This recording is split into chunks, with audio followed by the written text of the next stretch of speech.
Welcome to Commander Central, episode 102, and today we are going to do our homework.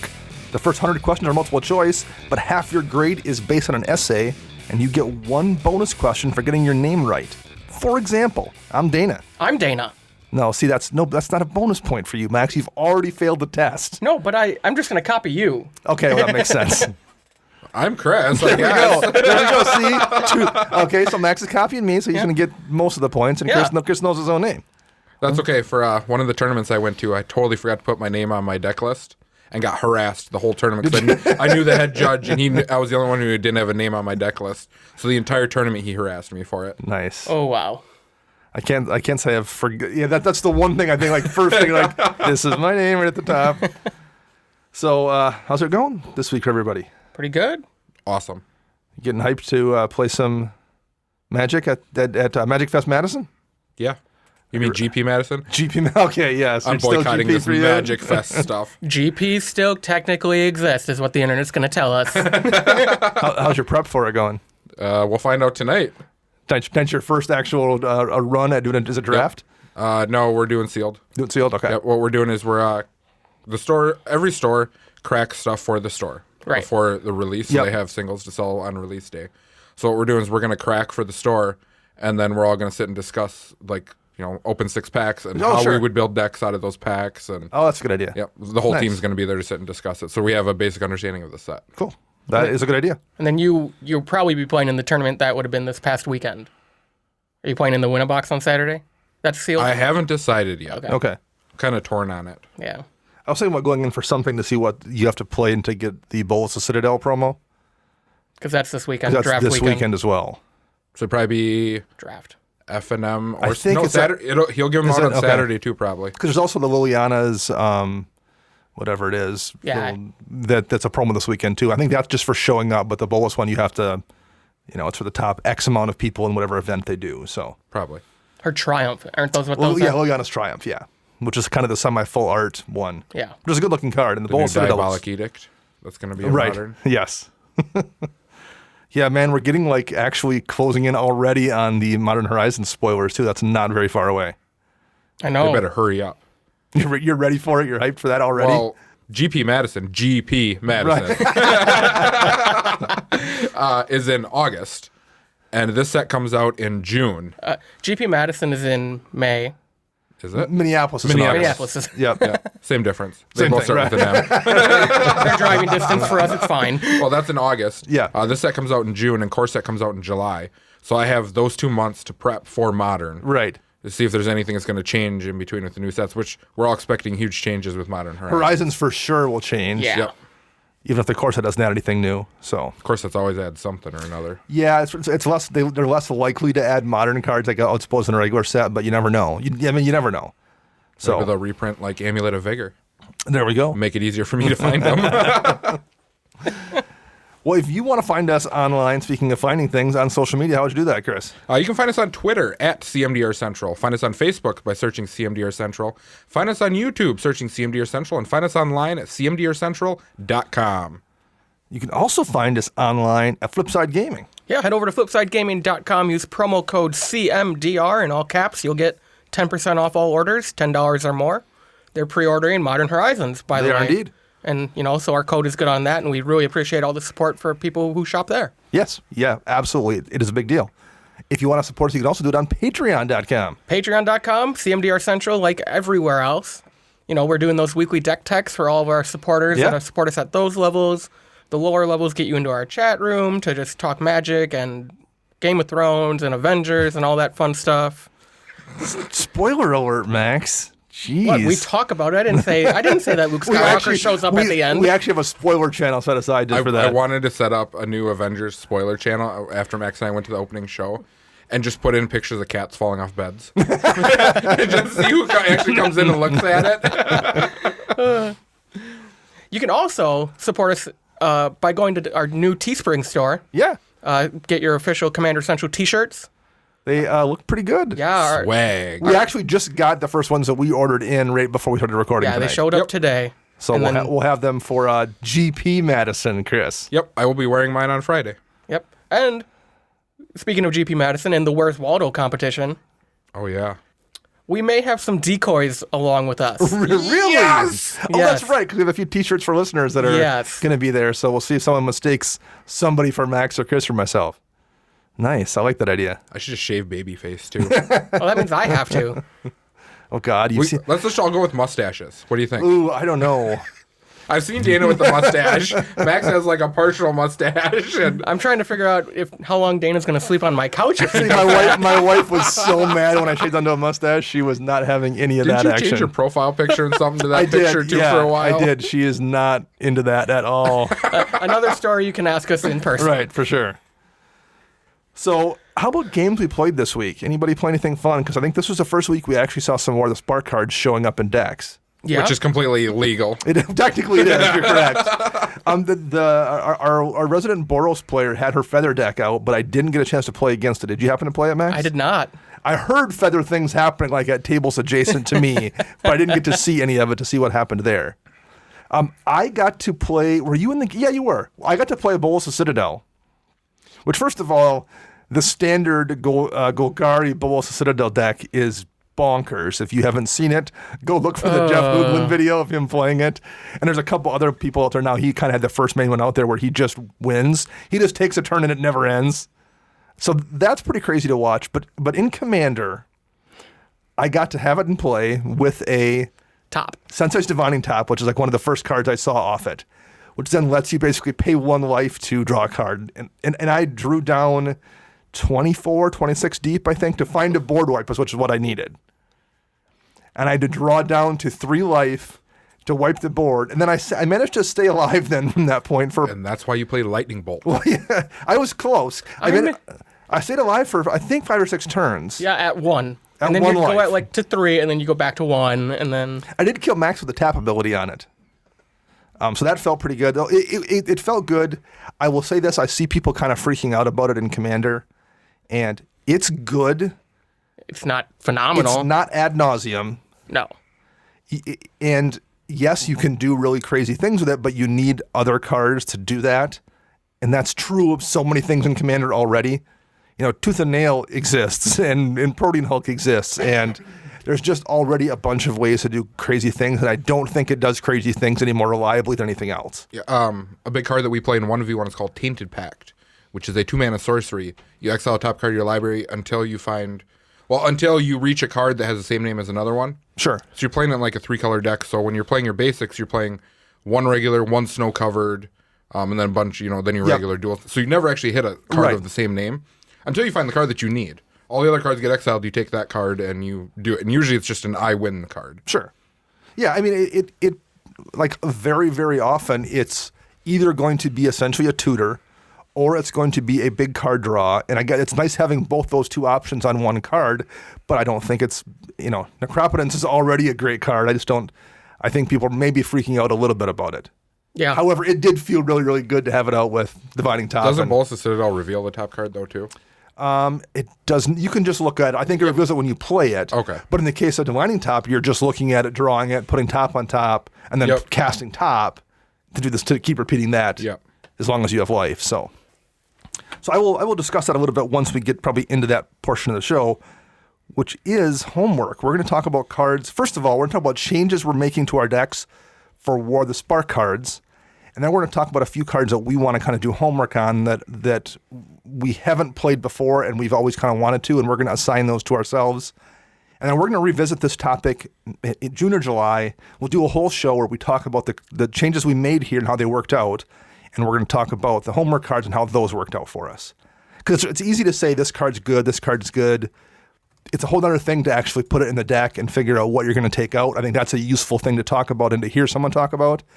And then it's really useful to then go back and see if you were correct, because reevaluating those decisions is how you get better at making future decisions. I think that's useful for everybody, no matter what format you play. So we'll start with Max. Let's first of all go over a few changes you're making to decks and kind of tell us why you're making those changes. Okie dokie. So I'm so far making changes to 3 of my 5 decks. Okay. So we'll start with Jermolka. I am going to add the new Ajani the Greathearted. Okay. And I think I'm going to remove Luminarch Ascension for it. So you've been talking about Johnny because you want a little bit more vigilance in your deck is one of the things you were saying. More vigilance. His plus gains me life, which that's what the deck does. It's Yep. a life gain, green-white life gain deck, essentially. And his minus ability puts +1/+1 counters on all of my creatures. Sure. Which makes Dromoka now a 6/8, and so on. Okay. So he's just an overall... The Vigilance, again, though, is really the main reason. I actually recently added Brave the Sands to the deck. Okay. It's a great 2-drop Vigilance, and it gives me the ability to double block with a creature, essentially. Okay. But just redundancy is why I'm putting Ajani in. And then I suppose later on, because you've talked about maybe adding Sarah Planeswalker. Yes. And if Ajani doesn't work out, that's a really nice, even, clean swap out to put in Sarah in that slot, Planeswalker for Planeswalker. So, Yeah. By the time Sarah comes out, she'll be my third walker in the deck. okay. Because I'm also going to be adding a Vivian Reed. Oh, nice. The original Vivian? The Corset Vivian, yep. Okay. Shout out to Jason Alt for a heck of a deal on those the other day. Nice. So that's not a War of the Spark card, but you might as well just go into that thought, too. Why is Vivian going in the deck, and what's she replacing? I don't know what she's replacing yet. Okay. That's the issue. Her plus finds me a creature. Yeah. And let me pull her up because I don't even remember all of her modes. Chris, you probably know them. Nope. I don't know anything. She sees a good bit of, or at least she did a good bit of standard 5 play, mana right? planeswalker with 5 loyalty. Her +1. Look at the top 4 cards of your library. You may take a creature or land card from among them, reveal it, put it into your hand, put the rest on the bottom of the library in a random order. Her -3 is destroy an artifact, enchantment, or a creature with flying. And her -8 says, I do believe all your creatures gain indestructible, +2/+2, vigilance, and trample. Correct. It's the song of the Freyleys alt, Oh, that's right. but bigger. I may have played that in standard for quite a while. So yeah, I'm going to slot her in. I don't know what 5-drop I'm going to take out for her, though. Okay. Because you've previously had no Planeswalkers in that deck. Yes, this was my no Planeswalker deck, and then when Sarah got spoiled, I'm like, oh, she pumps all my creatures with flying, and all the creatures fly in the deck. It was kind of a no-brainer. And she makes flyers, and Yeah. she's a logical fit there for sure. So yeah, I think I'll be sitting around 3 by the time Modern Horizons Have you comes thought out. about that new equipment? Or not equipment, but vehicle? The mono-white vehicle? the Perihelion too? It's a lot of... 7's a lot. Oh, 7's a lot, but Dragonlord Jamoka costs 6, and you cast her on turn 2. Yeah, but she's in the command zone. I don't have to draw her. You know, Perihelion is a lot. It is a lot of mana, but it's also one of those ones, like, if that sticks and nobody deals with it, Right. that's a big thing. It's making the tokens to makes crew. flyers and all Yeah. that stuff. So Maybe I'll consider that. And it's also one of those things that does survive a board wipe sitting there. I mean, unless they do it at instant speed, but for the most part, Right. that's going to survive a board wipe. And then you can play a creature that, even if it doesn't have and crew immediately. haste, you can crew it immediately and then start making bodies immediately. Yeah. So, like, I don't love 7 mana either, but I think that would be an interesting one in that deck. Yeah. Well, okay, what else you got? So let's move on to Brago. Okay. Ooh, Brago. Brago's getting at least 2 cards. Spark Double, which I mentioned in the set review. Yep. And I'm pulling Afara out for that. Okay, yep. And that makes sense. Afara's fine, but she's just fine. I honestly, every time I've ever had her in my hand, You discard her. I don't like that card in Yeah. that deck. Yeah. So yeah, she was really just a way to abuse, get an extra draw on someone else's upkeep. I think the last time I played against Brago when he played Afara, I actually remember thinking, oh, Afara, that's annoying. And then I thought, but it's less annoying than every other card he could have played right now, so okay, Yes. I guess that's fine. Yeah, and it's only 1 draw. It's not like you get to draw Right. like 4 cards when you have 4 Yep. creatures come in. Right. So. And if you shut off Brago or shut off the Blink, then it shuts off Afara too. Yep. So that's the first edition I'm making, and then I'm also adding Teferi Time Raveler. Okay. And then I'm taking out the other key piece to Afara, and I'm taking Stonecloaker out. Oh, really? Well, I can see that. Because that's really the only thing I really used Stonecloaker was to just get Sure. Afara triggers every turn. And yeah, exiling You can hit a a graveyard, card yeah. out of a graveyard is fine, but I think I run Scavenger Grounds in the deck. Or even I might just put a Relic of Progenitus in there and have it do the same thing. Do you still have Angel of Finality in that deck? No. Okay. Doesn't come in foil. All right. I You cannot. know, a wonderful You're person who correct. does altars. Oh, wait, quite a few of them. Yeah, I That's know. true. So those are the Brago changes for now. Okay. And then the last deck is Regnan Krav. Oh, this one I can see a bunch of different things going into. And I've actually narrowed it down to 2 cards. Okay. I'm putting the new Aristocrat in there. Something celebrant. Yeah. Yep, because it's just it's another Aristocrat card. Sure. But I was going to originally add the new Sorin. Oh, yeah, who's good. But I don't have a lot of targeting spells Okay. that deal damage, so his static really doesn't... His Sure. plus doesn't really do me... His static's okay. So then I started thinking about Liliana Dreadhorde General. Yeah. And Yes, that's And it doesn't say disgusting. non-token creature. Right. It just It says says creature. Yeah. And originally, I wasn't really hyped. I was hyped on this card. I know it's really good, but I was really concerned about milling myself out between her and Krav. Sure. But at the same time, it's like, well, if I'm gonna take the sword, I'll do it to myself. And So I've heard people say that comment before, like, I'm afraid I'm going to draw myself to death and, kill myself. It's a 100-card deck.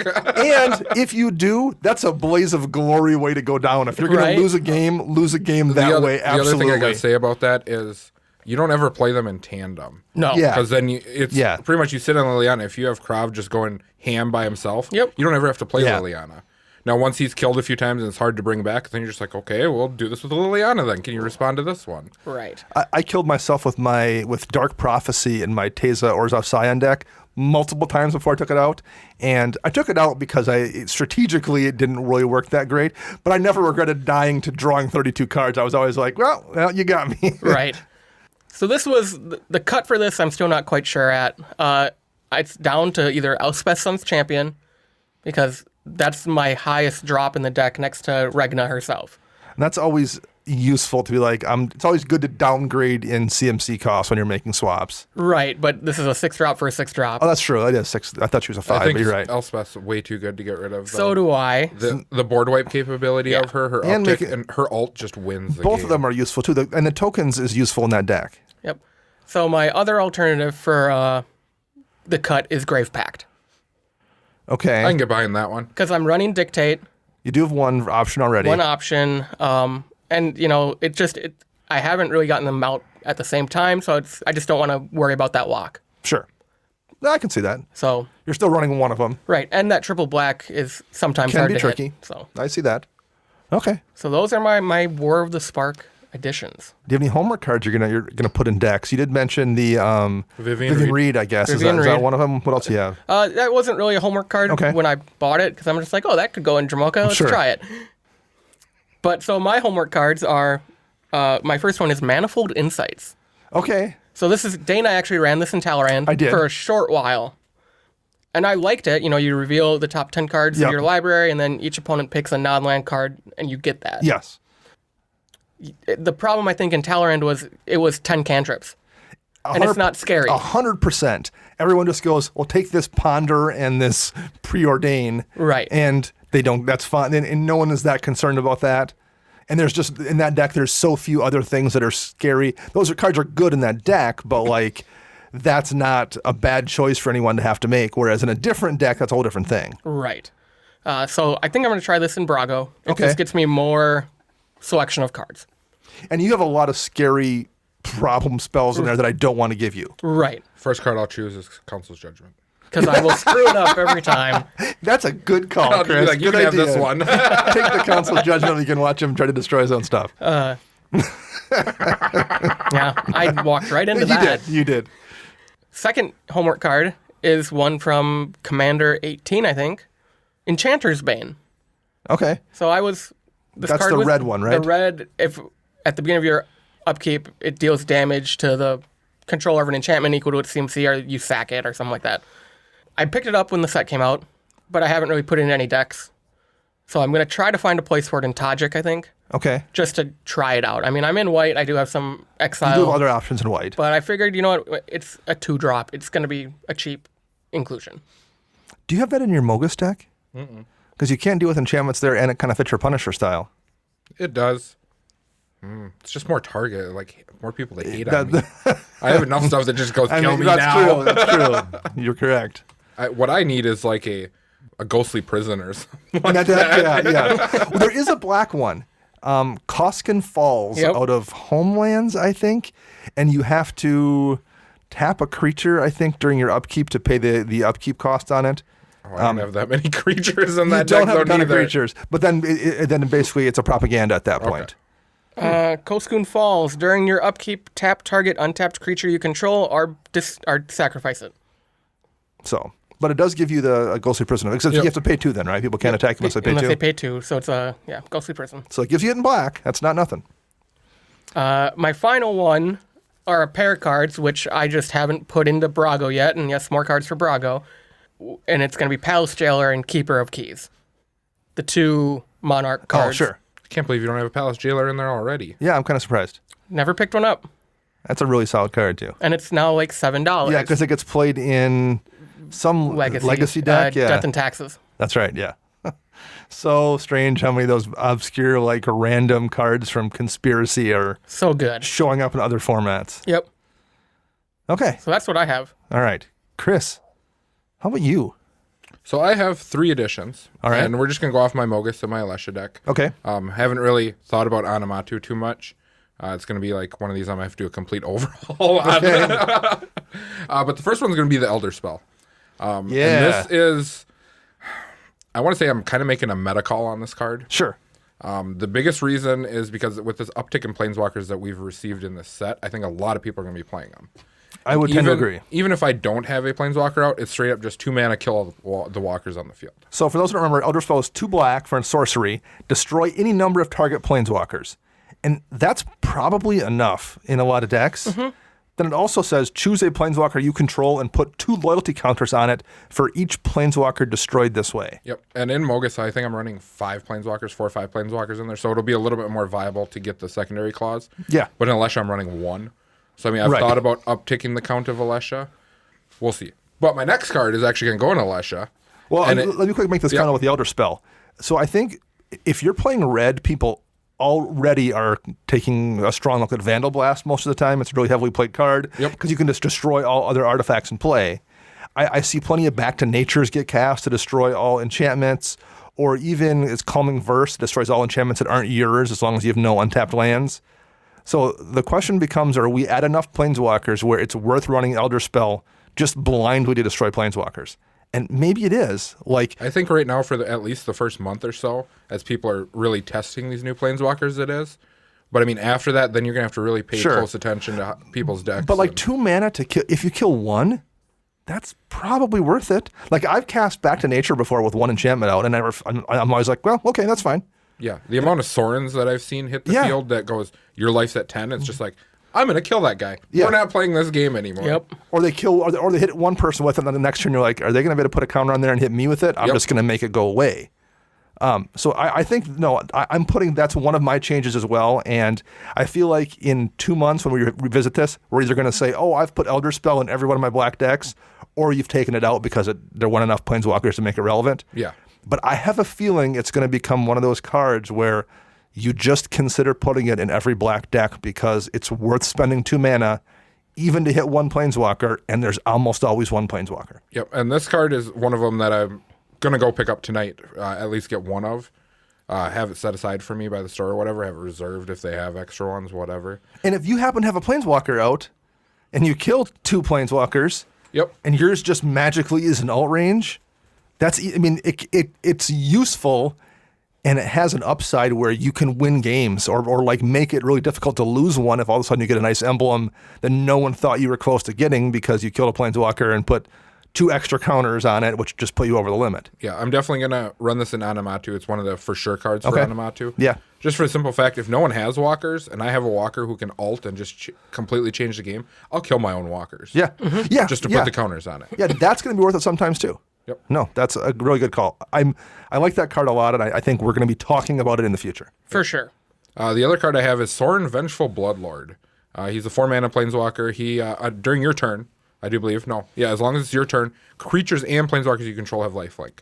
His +2 is he deals 1 damage to target player or Planeswalker. Yeah, that's awesome. Not really. The reason I want this card is for the -X. And the -X is return target creature with converted mana cost X or less from your graveyard to the battlefield. That creature is a vampire in addition to its other types. Vampire to the battlefield. Yes, to the battlefield. Vampire doesn't matter to me. It's the -X for Alesha because a lot of my creatures are CMC 3 or less. Yep. So he's going to stay alive because he comes in with 4 loyalty. He spits out a dude, and he gives Alesha lifelink, and she has first strike to begin with. Right. So, I mean, overall, I think it's going to help with my strategy with the game plan because I've noticed a lot of times my life gets low in that deck. Yeah. Because people are hating on me. I got little weenies. I'm getting trampled over. So that lifelink could help overall. I think that one is going to show up in plenty of decks as well. I like Sorin. Yep. And the last one that I'm going to try, and I talked about this during I do believe it was our preview show. The review, yeah. Yep. The Heartwarming Redemption, which is the 4-mana wheel for yourself. Yeah. I'm definitely going to try this in Alesha. Now, this card I'm really torn on because I am playing Wheel of Fortune. Yep. And I think it's Shattered Perception is the other one, which is the 3-mana red wheel from Innistrad, I think it's what it's called. Yeah. Something like that. Does it have flashback? Yes. Yeah. So one of the two I have to cut for this because it does the same thing. But I've actually been contemplating cutting like Cathartic Reunion or something for it. Sure. Because there's no upside to the cost. Like you don't have to discard in order to cast it. But it's 4 mana and it's like, But it does get you +1 too, so it replaces itself semi, Yes. which is nice. Because most of the time when you wheel, you're down. You lose the card in your hand or something. In this case, it's replacing itself. That's pretty useful. Yep. If I don't cut Cathartic, it's going to be, I'm not sure what it's going to be. Maybe one of my Wraths, because I'm running like 5 Wrath effects in there. I notice when I'm playing that deck, I have an issue sometimes where the cards aren't lining up for my discard effects. So I'm having trouble reanimating. So it's like I have to I'll cast a creature and just like swing at someone who's got like a 9/9 and I'm running at you with a 2/2 and they're just like, I'll take it. Yeah, I'm like, right. No, you're supposed to block. Right. So those are my additions. Okay. Now, onward to homework cards. We'll start with one that I've really been thinking hard about. I have to find one, though, because I haven't seen one in a while. It's Balthor the Defiled, and I'm thinking about this for Alesha. So he's a 4-mana 2/2 zombie dwarf legend. He says all minions get +1/+1. That effect really doesn't... is utterly irrelevant for the most matter. part. So for 3 black, you exile Balthor the Defiled. Now, each player returns all black and red creature cards from their graveyard to the battlefield. So I think it's worth it to give it a try. Yeah, there's gonna be games when you're like, oh man, I'm playing against 3 Rakdos decks, but that's so infrequent. There's also gonna be games where you're playing against mono white and mono green and Simic, and you're like, nobody else. What's up, guys? It's a one-sided Rise of Dark Realms. The cool thing about this too is, yes, it does exile Balthor to activate his ability, but as a 2/2, I can pitch him into the graveyard off of a card draw spell and then reanimate him to activate it later. Yep. He's a cool card. I'd like to see him in that deck. I've seen him as a commander before, where the exile effect then returns him to your command zone, so you can reuse it. But I don't think I've ever seen him in the 99 of a deck before, so I'd like to see that and see how it plays. It'd be worth it. I wish that there was like Rift Sweeper effects in red and green, where you could get cards back. Yeah. Here's to hoping for Modern Horizons. And my other one that I have, this one's also for Alesha. I've really been contemplating on how to build her because she just seems really lackluster lately. Okay. And this card is Wildfire Elemental. It is a 4-mana zombie jackal cleric. Okay. I don't even remember this card. He's from Hour, I do believe. Yes, Hour of Devastation. He's a 1/4 with Afflict 4, which for those of you who don't know, Afflict is whenever a creature becomes blocked, they deal damage equal to the Afflict. Yep. Or the person who blocked loses life. Now, whenever he attacks and isn't blocked, so this isn't an attack trigger. It's more of a trigger of when he isn't blocked. Like, so if I reanimate him with Alesha, he's already attacking. Okay. Isn't blocked. You may cast an instant or sorcery card from your hand without paying its mana cost. That is Or pretty you're going good. to take 4 from the Afflict. Right. So it's your choice. You want to take 1, let me cast something for free, or do you want to take 4 to block him? Is it till end of turn you get to do it, or is it like you have to do it now? Just says you may cast an instant or sorcery card from your hand without paying its mana cost. So I'd assume it's immediately because it doesn't say till end of turn. Yeah. Interesting. I've not seen that card played at all, so I'm curious how it works. Yep. And as a 1/4, he's just reanimatable. And Sure. And the way I look at it is he's pretty much a 4/4. Yeah. Because if you block, Right. you're taking 4. Yeah. If you don't block, you're only taking 1, but I get the upside of casting something. Yeah. Interesting. Okay. So you'll put. I want to see that one get played too because I've not seen many Afflict cards either. Yeah, Afflict seems like a really good mechanic, but I don't see a whole lot of them. And I think it's one of those ones that probably isn't as good in Commander as it was in Standard or in those kind of formats. But I mean, the way I look at like this card is as being a 1/4, 4 toughness is huge. Yeah. For blocking, and just the ability to hit for 4 no matter what is. And you're gonna get to that point in the game sometimes too, where someone just can't afford to take the damage. Yeah, like someone who's at 3 life who should be lightning bolted. I don't know what you're talking about. And the rules text does say you do it then. Okay. You don't Right get, then? All right. Which makes sense because that was the set, or that block area Was of like when the expertises were right before it. Yep, and then you had in Ixalan you had Etali, which forces you to cast Yeah. stuff. So pretty much you're breaking the rules of the game as timing. Right. What? No. We love breaking the rules. All right. So is that it for you, Chris? That is it for me. What right. do you got? I'm making 2 changes. No, that's not at all true. I was gonna say, liar, pants on fire. I saw the notes. And you took like half a day to update all your spreadsheets. So All right. So we'll start with Jiru with eyes open. because we're getting a bunch of white planeswalkers and things that care about planeswalkers, and that's a perfect deck for that. I bet she's not going to put Gideon in there. I am putting Gideon in there. I already got one. I traded for one at the shop on Tuesday. Yep. I haven't seen a whole lot of those cracked. So the first two changes, I'm adding Ignite the Beacon and removing Conjurer's Closet. Ignite the Beacon lets you, for 5 mana, tutor up 2 planeswalkers. Conjurer's Closet has the same CMC, and it's going to take me... You need Dejaru out. I need Dejaru out, and I need to blink him at the end of turn and then have him survive one more turn. So if he's like out with Conjurer's Closet for 3 turns, I guess it's better than Ignite the Beacon. But I get both the planeswalkers right away with Ignite, and I don't have to have Dejaru out. Yep, and that's hard when you're playing like Blade of Selves or Helm of the Host or something, and you're actually attacking with them. Yeah. And someone's blocking to kill it. And yeah. So I think it's just going to do the same thing with a little bit less work. Yep. Similarly, I'm taking out Panharmonicon, which again basically is just on Jaro's ETB trigger. And there were enough times when either I'd cast it and then I wouldn't get a chance to recast him for 3 turns, or it just didn't feel like it was that important to do anyway. That seems kind of worthless on take a turn off to play Panharmonicon exactly. for 1 trigger. Yep. And sometimes it was nice. I'd play it on turn 4, play Jaro on turn 5, get double triggers immediately. But there were also enough times I would draw it on turn 8 and be like, I don't want this right now. And I don't care. So Gideon's replacing Panharmonicon. Just gives you one more planeswalker who turns into a dude that can swing for damage. Who's always a dude on your turn. Yeah, he can buff. Then he can use his ability to buff tokens, things like that. So he's a good fit for that deck as well. I am putting in Karn's Bastion and taking out Scrying Sheets. I found I just didn't tend to have mana free lying around to use for Scrying Sheets anyway. Okay, that makes sense. I was curious why you chose Scrying Sheets over just like taking out another basic or something like that. Because I have I think 3 different mana doublers in there, and I like to keep a certain amount, I like to stay like above 26, 27 basics just for that reason. Okay. I probably could have done that, but I think I was at 26 basics. I just didn't want to go lower than that. Yep. So that's why Scrying Sheets is coming out there. And I honestly, I don't think I've used it in 6 months in that deck, just because even when I've had it out, I just haven't had mana free to pour into it. Whereas Karn's Bastion, there are times when I will make free mana for that just because I've got 3 planeswalkers out, and putting a bonus counter on all 3 of those is better than anything else I'm going to do, because I agree. It's going to surprise alt stuff people weren't ready for. Yeah. So that's why I'm making that swap there. I'm putting in Karn the Great Creator, who's a new Karn, for Karn Liberated. Yeah. I'm curious what Chris thinks of that. So here's my thought about that. I'll tell you my thinking. I only ever use Karn Liberated for the removal. Yep. That's the only thing he did. He's basically a 7 mana removal spell. He's a Spine of Isha, or he's the one time I played your Scour Jaru from. deck, I actually had guys scoop because I had them at alt range and had them locked out of the game, but I couldn't actually kill them. Sure. So I'm just like, well, I can alt Karn and we can start over, and I have all this in play, and they're like, we'll just scoop then.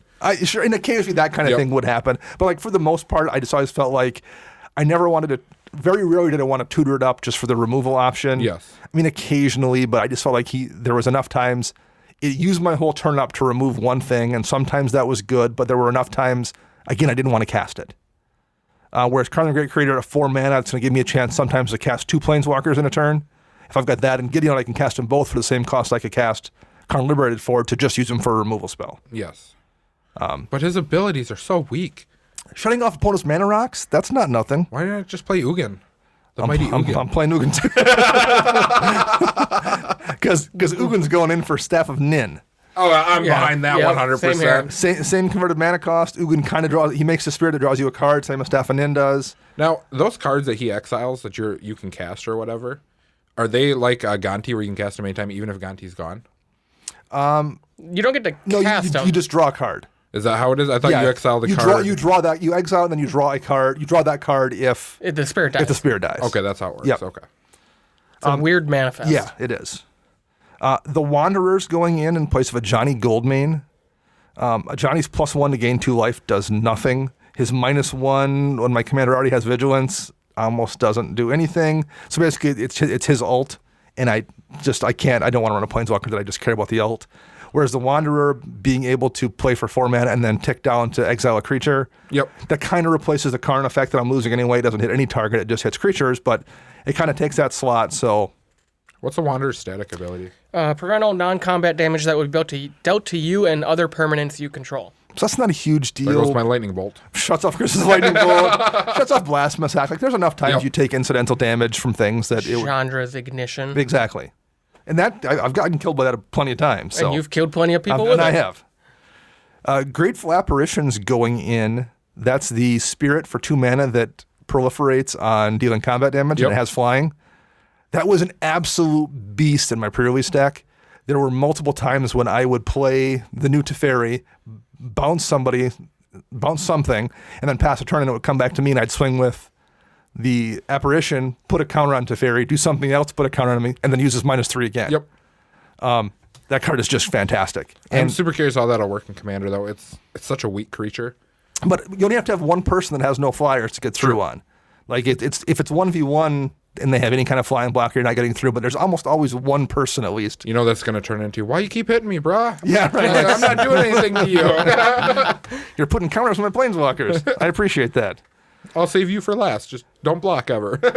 So those are the changes I'm making to Jeru. So my next deck is Talrand. Oh, hold on, Dana. Hold on. Max, I thought I fired you last week. You did. Why are you still here? I live here. That's a good point. I don't think that's excuse enough for you to stick around. Okay, I guess I'll leave. All right. Nice knowing everybody. All right, Chris. Bye. It's just a 2-man show now. It's It just is. us. Max is gone. Maybe if he watches Twister and memorizes all the lines, we'll have him back on next week. He can earn his job back. But until then, Yeah, I'm going to find it on Netflix and just like tag him in it. exactly. Until then, he's off the show. Okay, Talrand, Sky Summoner. I got one change. I'm putting in Spark Double and I'm taking out Swarm Intelligence. Spark Double, being able to make a copy of Talrand is pretty useful because then it's an extra Drake I make whenever I cast a creature. Swarm Intelligence is a great card, but it's also 7 mana. And some of my cantrips was what I found is I don't really necessarily want to copy things that like let me rearrange the top 3 cards in my library and draw a card. Yeah, and you're only getting a 2/2 out of it. You're And not it- getting huge advantage. And it doesn't, and it's a copy, so it doesn't cast a spell, so it doesn't make a Talrand. true. You're it not doesn't make a actually Drake either. casting, Yeah. yeah. So it's a great card, but in that particular deck where so many of my spells just draw me a card and like do a rearrange stuff in the top, it almost becomes redundant. And there's been enough times I've done Mystical Tutor when I have it out, and I'm like, well, that just doesn't do anything at all. Oh, no. So I'm going to try Spark Double in that deck. I think Swarm Intelligence it always feels good to pull a Spark 7. Double is such a good card. And it always feels good to pull a 7-drop for like a 4-drop or something too. My Veil of the Nightclad deck, I am putting in Tezzeret, Master of the Bridge. He's going to be No-brainer Yeah, there. he'll be perfect in that deck. And I'm pulling out Darksteel Forge. Darksteel Forge gives everything indestructible. All No, that's artifacts. Oh yeah, all my Microsynth artifacts Land. are indestructible. It's a cool card, but like 9 mana is a ton, and I don't have any really ways to cheat it into play in that deck. No, I mean, yeah, you got mana racks, but you're still taking off, even if it's we'll say turn 5 at the earliest, that's way... It's a whole turn Yeah. you're taking off for Yep. that. So, and there's enough exile stuff. I think it's cool, but like I think that's the card I'm going to pull for that one. That makes sense. I know. Now, for that deck, are you going to run Karn in it as well? I have him with a question mark next to his name, being able to make my the Ugin makes your colorless spells cost 2 less. So actually, Ugin I'm thinking about, but Karn's pretty good too. I don't entirely know about those 2 yet. Okay. They're on my questionable perhaps changes. That's a deck where I'm running Elder Spell too. I'm putting Elder Spell in the spot of Hero's Downfall. That would make sense. And the reason I picked that deck was I already have, I think, 6 Planeswalkers in it. I have 6 different Deserts in it. And they can all come into play. The Tezzeret army. They can all be in simultaneously. So I also have some Planeswalkers I can put the counter to that when I Yep. kill stuff. And it's a black deck. That's the deck I'm testing Yeah, it's Elder Spell in. I think that Elder Spell is going to be, it's either going to be phenomenal or Yes. it's going to be just absolute Or you're going to be like, garbage. yeah, I'm going to go back to just a Yep. regular removal spell. My Glissa deck. Ooh, this one I'm intrigued about All because right. this one seems so tuned. It's going to be, ugh. So Bolas of Citadel already went in. Yep. And I pulled out Necropotence. And the reason they kind of serve a similar role, They do. triple black, and it isn't really the kind of deck where I'm digging down for a particular like win condition with Necro. I basically use it like almost like a Phyrexian Arena. I've just, I draw 3 cards at the end of turn to refill my hand to 7, and that was basically what I used it for. So it seemed like that was the swap I'm going to make there for Bolas Citadel. It's suppose just the 1 for 1. Yeah, the upside to both the Citadel is you don't get the exile effect off Necropotence if you ever Right. have to discard. And I lose my draw step with Necro, which Yep. isn't that great sometimes. Bolas of Citadel in that deck, though, is really, really useful because there's so many 0 and 1 drops. even when I was playing it the other night, even when I had the Divining Top out, I found there was enough times I just was like, oh, I'm just going to play Engineered Explosives for 0 mana to myself. And then I'd hit Mishra's Bauble 2 turns later, and then I would hit Conjurer's Bauble 3 turns later. And, okay, well, my, Nihil Spellbomb still only 1, and Triangle of War is still only 1. I've got a ton of 0 and 1 drops in that deck. Yeah, I never thought about that. Yeah. It's a perfect deck. And it's an artifact, so I can recur it if it gets blown up and doesn't get exiled. So I've been happy with it, at least the one game I had it out, and it's taking Necro slot. God Eternal Ronus is going in. It's Death Touch. Touch. Is he actually Death Touch Yeah, still? yeah. Good. Okay, then he's got to go in there. That's replacing Overrun, because it kind of does its own They're Overrun both thing. 5 mana, except for one's triple green. Yeah, Yep. I would agree with that. So that's the slot that's going in there. I'm putting a Leyline Prowler, which is that 3-drop with Death Touch, Lifelink, Mana Dork. And I'm taking That out... did work during the pre-release for me. I did not see one, but... I'm taking out Okran Assassin, which was, I think, in the core set last year. That's the Death Touch guy with Lure. Yep. But it's a 1/1, so I would kill one creature with it, but I don't have a lot of things to buff creatures in that deck, so it was basically just, I wasn't prepared for that, and you just killed my creature. Nobody really cared for the most part. So that seemed like a logical swap there. And I'm putting in Vraska because I just have to try Vraska in that deck. The new I don't Death Touch know Vraska. if she's going to be good. She's but not. I don't think she is either at all, but I want to try her out. And I'm pulling out Gitrog Monster. Gitrog's good, but that deck isn't built around it's it. not built around it, but that extra card draw every turn It is really good. that is really useful. And a 6/6 body is huge. And particularly because there was enough times when I can sacrifice my artifact lands to Gitrog Monster and then just get them back when something dies, when he swings in and they have to block it. I can just bring them back to my hand and recast it for the second land for turn. So that might wind up going back in if Vraska doesn't work out that well, but that's the one I'm pulling for now. Yep. I mean, in Den deck, I'm putting in the Awakening of Vitu-Ghazi. Well, of course. Because making a 5-mana 9/9 seems pretty good on a land when I've got a ton of lands. I'm taking out Rampaging Baloths. That's the one that makes a token when you do a landfall trigger. Yep. It's similar CMC. Awakening is 5, Baloth is 6. The tokens don't do me that good. It isn't really a go wide deck. Occasionally, it would be great, but there was enough times I've cast it and then it didn't really do much for me. So that's the swap I'm going to make there. And I'm going to try Finale of Devastation. Okay. That's the red finale that lets me recast spells. Wait, no, that's the wrong one. No, that's the right one. No, Finale Devastation is the green one. Okay, I was gonna say you're reading the red one off. So Yep. It's the green one because it gives me another way to just plow. You go get a big creature and just plow through. Yep.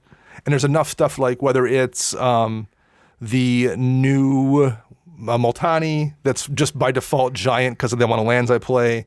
That I can just go put it into play.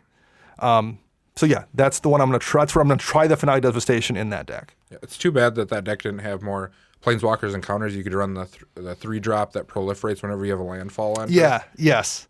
But there's just not much that would care about the proliferate. I think that card's going to be really good. It did work me in the pre-release. Yeah.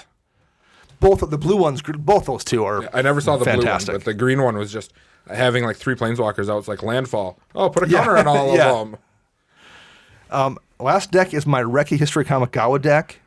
I am putting in God Eternal Ronus again there because it's a legend, and I'm taking out Baru Fist of Krosa. They're both 5-drops. Baru's the one with grandeur and When something about a land. When a forest comes into play, creatures you control get +1/+1 and trample. Yep. So it's fine, but the amount of times more than one forest would come into play when I would play it, or it was very rarely a big deal. The ability to recur Ronus though repeatedly, especially when you're drawing that many cards, that should be pretty cool. Or just when you put it into play, just immediately buff everything. Yep. And it's not on cast, so if it comes into play off of a Genesis Wave or something, it still works. Yep. Nissa, who shakes Oroda, is coming into the deck. She doubles the amount of, gives me an extra mana off all my forests, and she turns a land into a creature. So even if I get her coming into play off Genesis Wave, I can still make a creature for an Alpha Strike if I happen to hit Concordant Crossroads or hit a Chroma's Memorial or whatever to give my guys haste. I'm taking out Goreclaw. That's the legendary bear.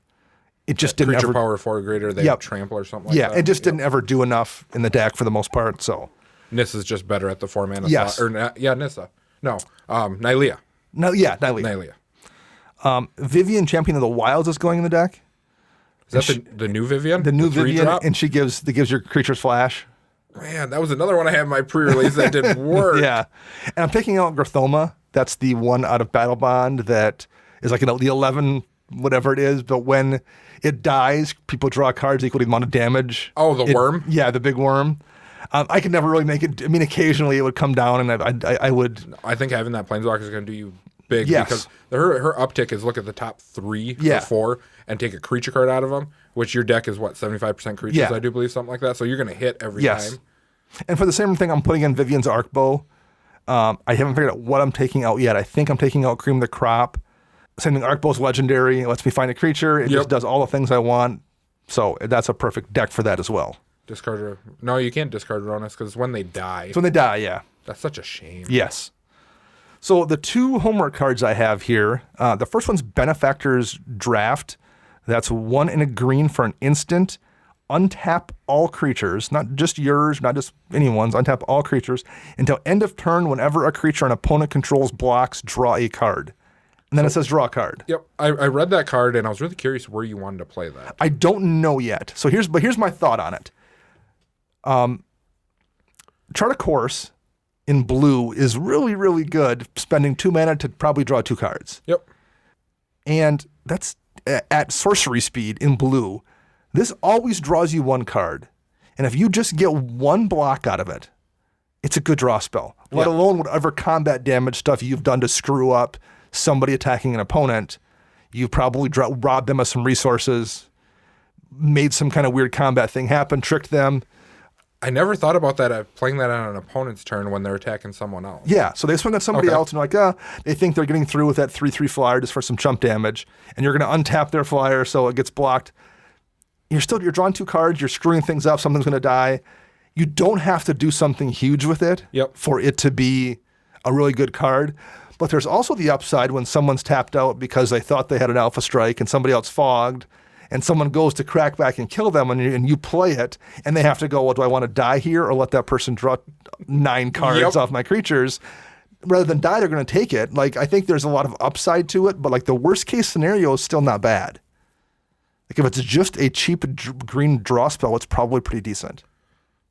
I think that could be good in Glissa, honestly. Yeah, that's what I was thinking about running it, because even if you yourself are just using it to untap your stuff to block with Death Touch creatures, that's pretty good. Draw a card. Yep. So I am going to try it somewhere. I'm curious to see how well it plays out, because you also have the question: if you do it on somebody else's turn, are they going to be like, oh, I don't want to block with my stuff because I don't want him to draw 6 cards? I don't know how that kind of thing is going to work. So I'm going to try that one out. I'm sure you're going to get a lot of people at to the beginning until they realize and they're going to be like, oh yeah, no more of these shenanigans. The other one I'm going to try is Evolutionary Escalation. That's also from a commander set. It's 1 and a green for an enchantment. At the beginning of your upkeep, put 3+1 counters on target creature you control and 3 on target creature an opponent controls. So I don't love helping my opponents. But I know, that's when I saw you post that card, I'm like, why? So here's why. Here's my thinking. I'm going to put it in my Crush deck, so I'm going to try it out. Okay. One of the problems I have in that deck so far is there's a couple creatures that I can't put counters on them. They don't come with counters. Like, for example, Crush doesn't come with counters when he starts. Same thing with like the, what's the black, green, one that doubles counters that come in. I just forgot his name. Corpsejack Menace. Yep. There's a couple of those kind of ones that don't have counters by default. If I have a chance to put 3 on them, well, then it doubles itself too. Like there's enough of those where getting things started is really nice. And because Kresh gets bigger when something else dies, I'm like, well, okay, I'll put it on the Mana Dork or whatever, and maybe I don't care because number one, if I make the Mana Dork into a 4/4, it's make Kresh into a 7/7. I still presumably have a bigger blocker. Yes. So they'll go somewhere else. And then when it dies, it's that many more counters that go on to Kresh. So I think in that deck particularly is where I want to try it. That'd be interesting to see. It really would. I mean, you're really going to have to be careful with that card, you though. Bet. Because even if it's in play and someone board wipes and someone jams like a 9/9 and it comes to your turn, you're just like, I guess I have to put it on that one. Max board wipes and then recast Dromoka and then passes the turn to me, and I'm like, oh, I guess I put 3 counters on Dromoka and none on my own creature. So that's right. That's why I think I need to homework it and try it, because I want to see if I get burned more often than it's helpful. I wonder if it's going to be more of like a overrun card or overwhelming stampede, where you're going to play it when you're so far ahead that you need to win. It's like sure. I win card. instead of like middle of the game play it where everyone's jamming board wipes every turn. Right. So those are the two I'm going to test. And like we said, we're going to check back with everybody in probably late June or July and let you know how all these cards played out and how our homework cards played out, because I think that's really useful to see if our thinking was accurate or not about the changes and if it was accurate or not for the homework stuff. So since Max has been fired from the show, I need to read off and thank our list of new Patreon supporters. Indeed. And so apparently it's up to me to get the names wrong now, too. That's not my job. I can't wait. So I want to say thank you to our new supporters. This week we have shout-outs to Gershom and Draco Lucian and Anthony Given, Matt Baer, Carlos Munoz, Vaughn Johnson, and Jim Tuckwell. Actually, none of those were that bad. I think that was actually really good. I was probably successful there. If I offended anybody, I apologize. But thank you all very much for supporting us. We really appreciate it. I think that's going to wrap up our homework episode. Thank you to editor Ken Peddle. You can find him on Twitter at LOAD3R. Our podcast theme is Retro Future Dirty by Kevin MacLeod, licensed via Creative Commons. You can find me on Twitter at Dana Roach. You can find Chris on Twitter at YSquishy1. I guess you don't need to find Max on Twitter at Commander Central Max because he's been fired. Yeah. We're going to have to like have a we'll have to lawsuit clean and the show up. change that name. Right. Force him to change it so he's no longer embarrassing this podcast. We'll be back next Thursday. Until then, I'm Dana. Oh, there's no match. There's just here. silence there. That's weird. And I'm Chris.